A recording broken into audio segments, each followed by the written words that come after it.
It is said that the past creates the present and disfigures the future. That may not always be necessarily so, but given the habits of the criminal fraternity, it is a dictum worth bearing in mind, as is the Latin phrase, latit anguis in herba. There is a snake hidden in the grass. So, in matters of murder, strong footwear is essential.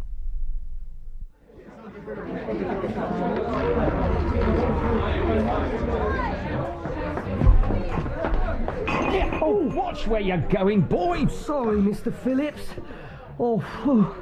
Busy tonight. Friday always is. Lots of money to wager. Service here! Coming, sir! Old fool, showing off in front of those two painted tarts. You'll be wiser in the morning. And Paula. How's that pair in the private room? Oh, all right. The bearded fella sank 2 bottles. Well, then he won't be winning much, will he? What? I suppose! Pull yourself, my friend, you're nothing but a sharper! I'll blow your brains out, see if I can! Oh, Lord! Oh, what is it about Friday nights? Come on. Oh, Lord! The bearded fella! Looks like he drew first, but forgot to fire, eh? Are you all right, sir? The window! Oh, yeah. Nipped out here. There he goes. Hey! I got it! Quick, give a hand here, he's... Right, I'll take the revolver. Well, would you believe it? The police have actually caught somebody. Mind you, if he hadn't tripped over that pile of rubbish. They've got him, sir. Under arrest. Serves him right. Serves him...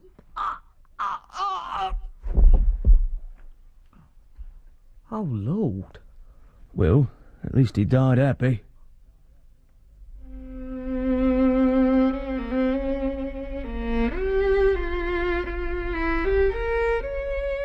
The Three Gary Debs by Sir Arthur Conan Doyle. Dramatised for radio by David Ashton. With Clive Merrison as Sherlock Holmes and Michael Williams as Dr. John Watson. And featuring Lou Hirsch as John Garrideb and James Taylor as Nathan Garrideb. The Three Gary Debs.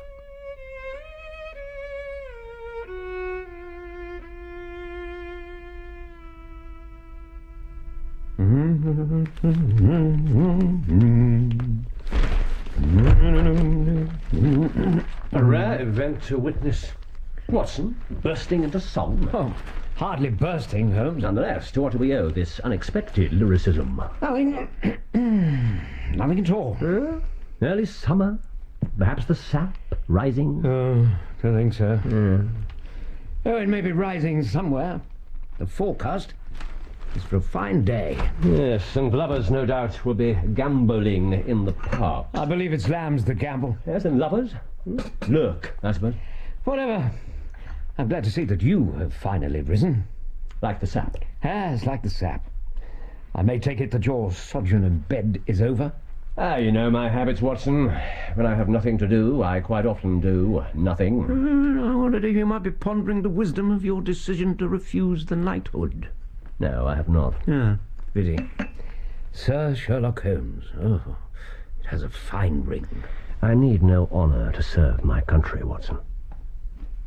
And the reason for my Lazarus-like rising is contained in the letter which I received this very morning. A case? Yes, possibly. Ah, yes. Nothing like coffee to stimulate the brain cells. Have you ever come across the name Garrideb? No, can't say I have. Well, if you can lay your hand on a Garrideb, there's a deal of money in it for you, my friend. Can you get this thing to go any faster? Not unless I kill yours, sir. How about you half kill it? Well, do your best, my man, because time is of the essence. Yes, indeed. Time is of the essence.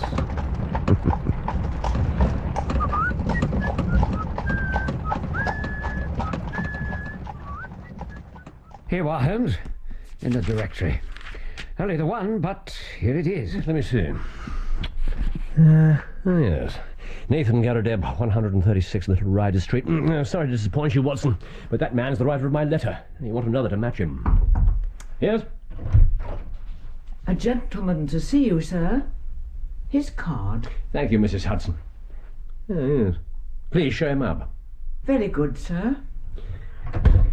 Watson? Thank you.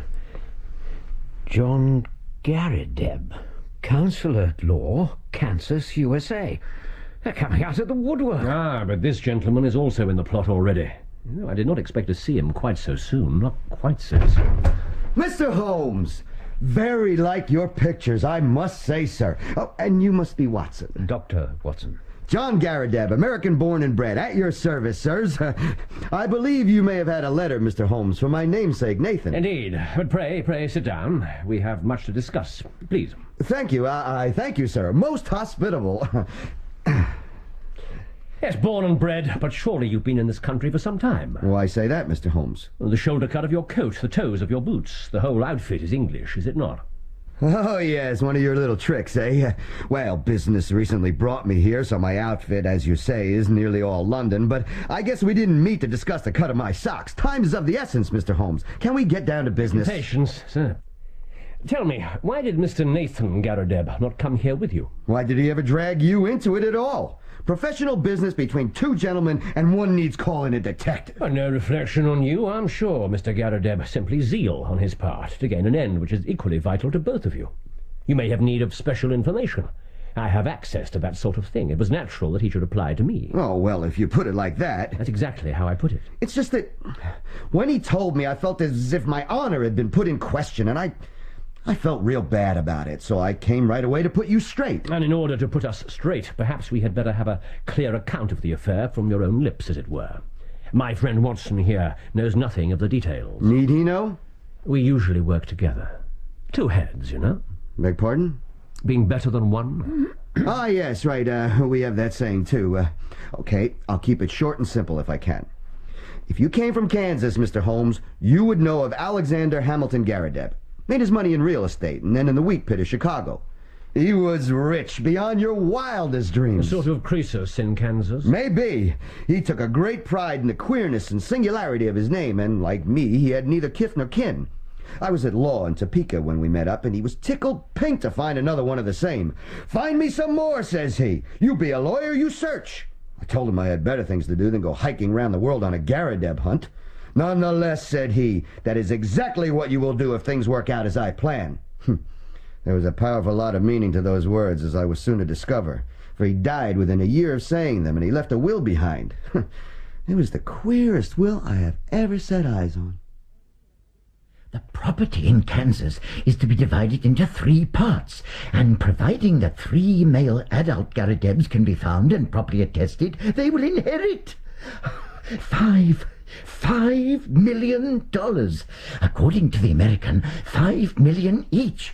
How much is that in pounds, Mrs. Saunders? I'm sure I don't know, Mr. Garrideb. Now, will you please eat up your boiled eggs, sir? No, I'm far too... He gave up his job, you know, the American, to search the world. But no success until me, Nathan Garrideb. All we need is one more, just one more. Why don't I have any brothers? I'm sure I don't know, sir. Shall I clear away the breakfast things, then? Yes, be careful on the carpet there, see?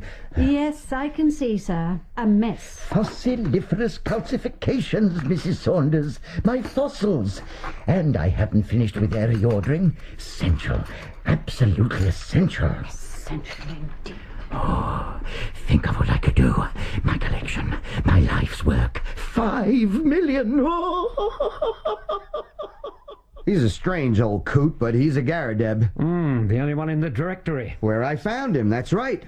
So we have a vacancy, Mr. Holmes. A $5 million vacancy.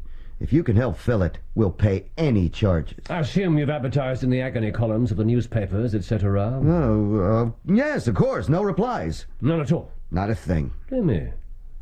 What do you think of all this, Watson? A most curious problem. One to which I shall devote the requisite attention. By the way, Mr. Garrideb, how strange that you should come from Topeka. I had a correspondent there. He's dead now, alas. Dr. Lysander Starr. you remember him, Watson? Oh, yes, clearly. He was the mayor there in 1890, I believe. Did you ever cross paths? Of course, good old Dr. Starr. In Topeka, his name is still honored, Mr. Holmes. Well, much to do, little time to do it, and I'll say goodbye to you now, gentlemen. I must on with my search. Perhaps we may report any progress to each other within a day or two. I bid you good day. Good day to one and all. Good day. Good day to one and all. Lysander Starr, eh? Yes, I wondered if you'd recognize the name. Take away an R and add a K to the second name, and you have Lysander Stark, from The Adventure of the Engineer's A Thumb. murderer, a counterfeiter, and certainly no mayor of Topeka. Touch this Garrideb fellow where you will. He is false. There have been no advertisements in the agony columns. You know I miss nothing there. And did you notice his coat? Well, as you remarked, English cut. Frayed at the elbow and trousers bagged at the knee with at least a year's wear, and yet by his own account he's a provincial American recently landed in London. The rest is, no doubt, a rigmarole of lies. What's his game, then? I don't know. But behind that chubby exterior, I sense a shrewd and possibly dangerous man. I think it's time to ring up and make an appointment with our other correspondent to see if he's fraudulent also, Mr. Nathan Garrideb. Nathan, wasn't he a prophet in the Bible? Well, there I bow to your superior knowledge, Watson. Well, that makes a nice change.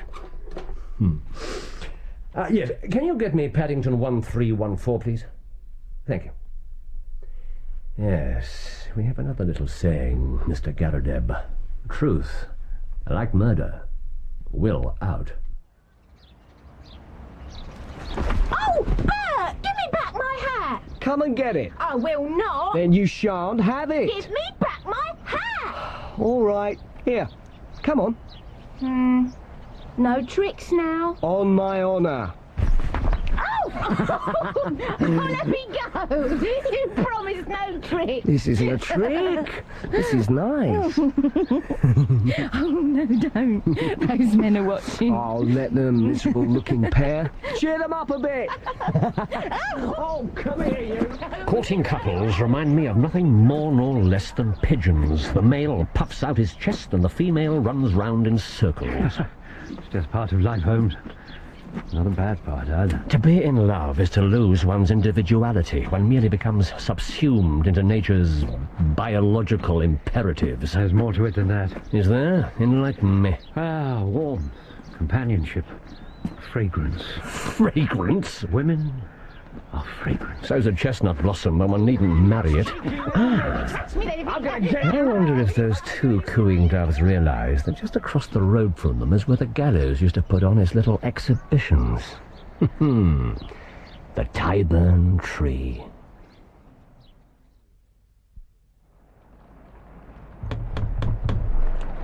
Notice the nameplate, how discoloured it is.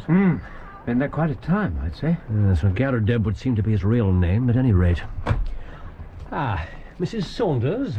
Yes? We spoke on the telephone. My name is Holmes. Oh, yes, Mr. Garrideb is expecting you. Come in, if you please, gentlemen. Thank you. Thank you.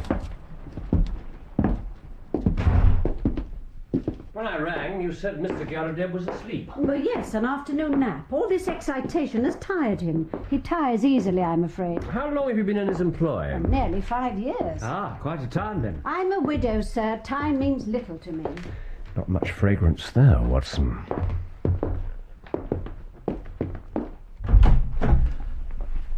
Mr. Holmes, Dr. Watson, please come in. Welcome to my humble... thank you, Mrs. Saunders. Yes, sir. Come in, gentlemen.